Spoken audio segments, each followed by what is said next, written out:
Welcome to our channel. Today we how to verify user permissions with Microsoft Azure, detailed guide step by step clearly. To begin verifying user permissions in Microsoft Azure, log into your Azure portal. Use your administrator credentials for access.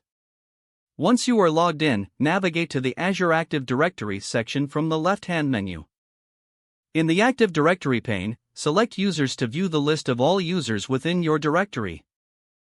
Find the user whose permissions you want to verify by using the search bar if necessary. Click on the user's name to open their account details. In the User Details pane, scroll down to the Roles and Administrators section. Here, you can see all the roles assigned to the user. Note the roles listed, as they determine the level of access the user has. To gain further insights, click on the role name to view the permissions associated with it. Next, navigate back to the main Azure Active Directory pane. Select the Enterprise Applications option to check application-specific permissions.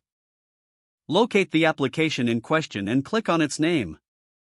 Within the application settings, select Users and Groups to view which users have access. Check the permissions and roles assigned to the user for this specific application.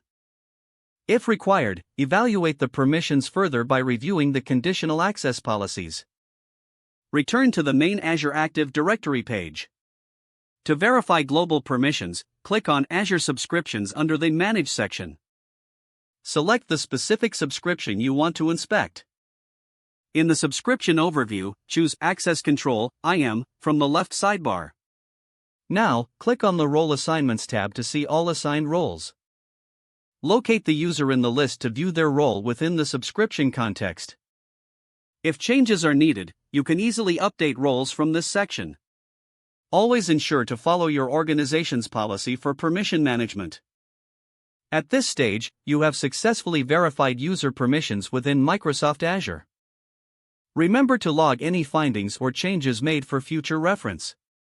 If the page does not load, refresh the browser or try again in a private or incognito window. Make sure you are using the correct email address, then retype it carefully to avoid small typos. Don't forget to like this video and subscribe to our channel for more step-by-step tech guides.